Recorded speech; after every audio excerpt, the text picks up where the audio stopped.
అందరం కలిసి బెత్లెహేముకి వెళ్దాం రండి.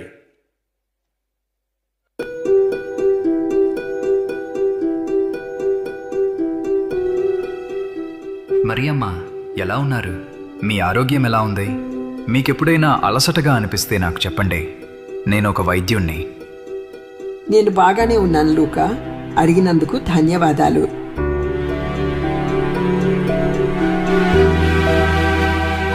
లూకా, యోహాను, మరియా. యేసు గురించి ఎన్నో విన్నాను. ఆయన చేసిన అద్భుతాలు, ఆయన చూపిన కరుణ.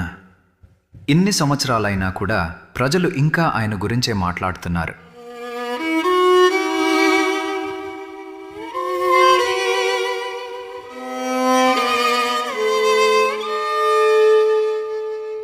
ఆయన నిజంగా ఎలా ఉండేవారో తెలుసుకోవాలనుంది. ఆ సత్యాన్ని మీ నుంచే వినాలని నేనిక్కడికి వచ్చాను.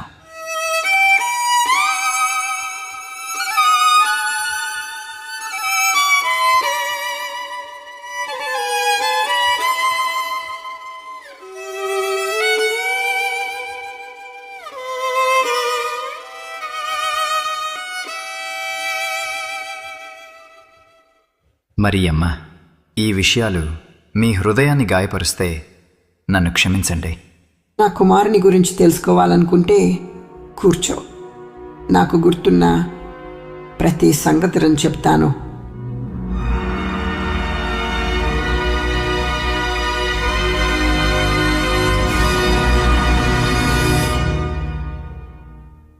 ఆ రోజుల్లో నజరేతు ఎలా ఉండేది?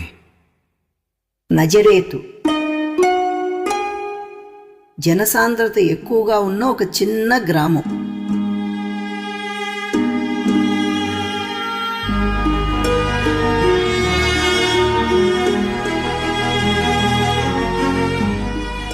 ఎక్కడ చూసినా రాతి ఇళ్ళు, ఒలీవల తోటలు, అంజూరపు చెట్లు.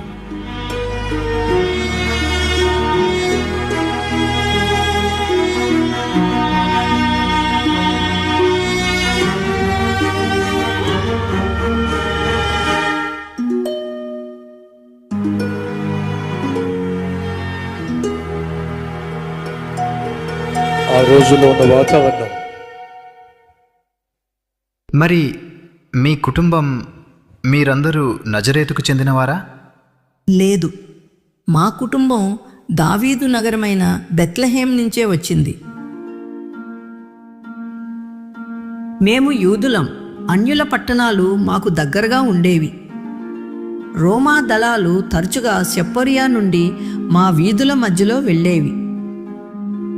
తరచూ నేను ఇతర యువతులతో కలిసి ఆలయానికి వెళ్ళేదానిని. మేము ఆలయాన్ని శుభ్రపరిచే పనుల్లో సహాయం చేసేవాళ్లం. పెద్దవాళ్లతో కలిసి పవిత్ర వస్త్రాలను సవరించేవాళ్లం. ప్రార్థనల్లో వాక్యాన్ని విని అదే వాక్యాన్ని నేర్చుకునేవాళ్లం. ఇశ్రాయేలీలంతా ఎదురుచూసినట్టే మేము కూడా మెస్సయ్య కోసం ఎదురుచూసేవాళ్లం. కుమారుని కనపోయే కన్య గురించిన ఆ ప్రవచనం తరచూ చెప్పబడేది. ప్రతి అమ్మాయిలాగే నేను కూడా ఆ వాగ్దానం చేసిన రక్షకుడు గురించి ఆలోచిస్తూ ఆయన రాక కోసం ప్రార్థించేదానిని.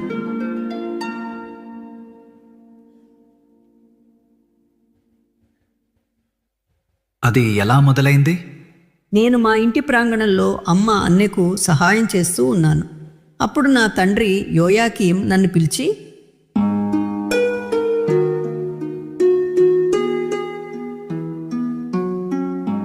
మరియా, మాకు దూరపు బంధువు అయిన యోసేపు అనే ఒక యువకుడు గురించి ఆయన నాకు చెప్పాడు. యూదా గోత్రానికి చెందినవాడని, నీతిమంతుడు, దైవభక్తి గలవాడని కూడా చెప్పాడు. ఇరువైపుల కుటుంబాలు మాట్లాడుకుని నా నిశ్చితార్థాన్ని యోసేపుతో నిర్ణయించారు.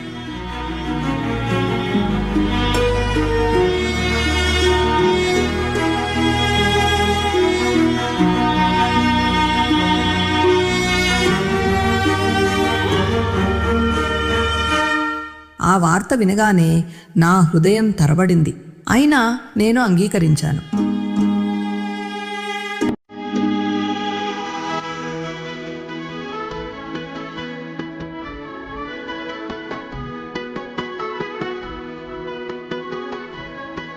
మరియా యోసేపు ప్రదానం చేయబడుతున్న దృశ్యం.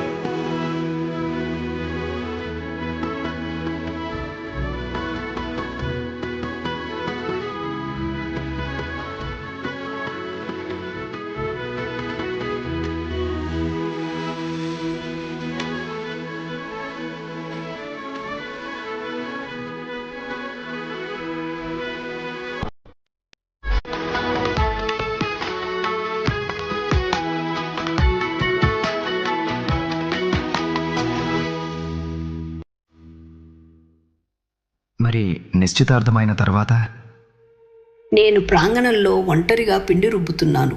అప్పుడే ఒక్కసారిగా ప్రకాశమైన కాంతి ఆ చోటు మొత్తాన్ని నింపేసింది.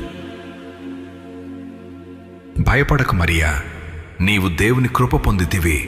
నీవు గర్భవతివై సర్వోన్నతుని కుమారుని కందువు. ఆయనకు యేసు అని పేరు పెట్టుదువు. పరిశుద్ధాత్మ నీ మీదికి వచ్చును. సర్వోన్నతుని శక్తి నిన్ను కమ్ముకొనును. ఆ శిశువు పరిశుద్ధుడై ఉండును.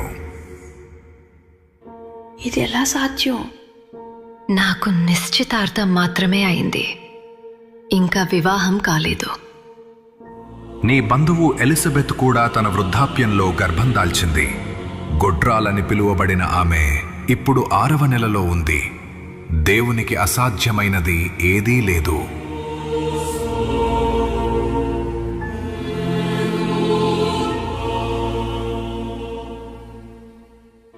ఆ మాటలు నా హృదయంలో లోతుగా నాటుకుపోయాయి లూకా.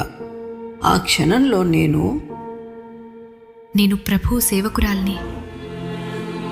నీ మాట ప్రకారమే నాకు జరుగునుగాక. వెలుగు తగ్గిన తర్వాత ఏమైంది?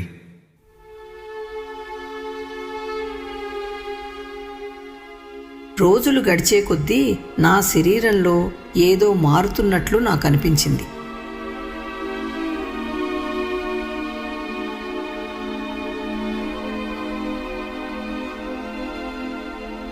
నేను ఆ సంగతిని అమ్మా నాన్నలకు చెప్పాను.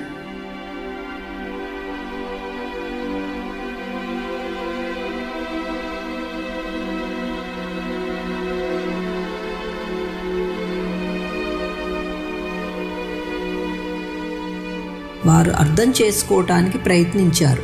అయినప్పటికీ వారి కళ్ళలో భయం, ఆశ్చర్యం స్పష్టంగా కనిపించాయి. ఊళ్ళో వాళ్ళంతా గమనించడం ప్రారంభించారు. నన్ను భిన్నంగా చూడడం మొదలుపెట్టారు.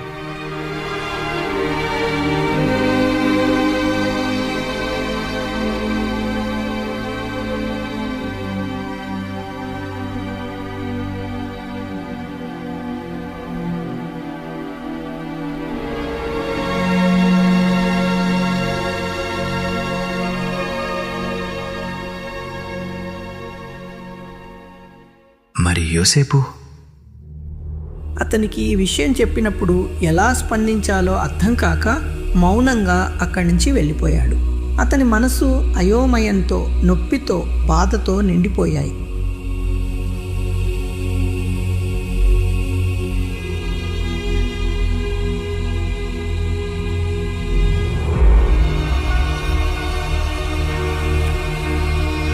యోసేపుకి ఏం అర్థం కాదా?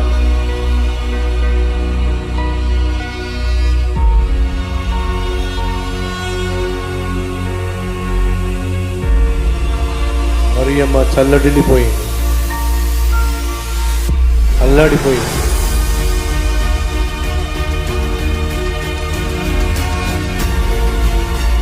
ఇద్దరు యవనస్తుల హృదయాలు చల్లడిల్లిపోతున్నాయి.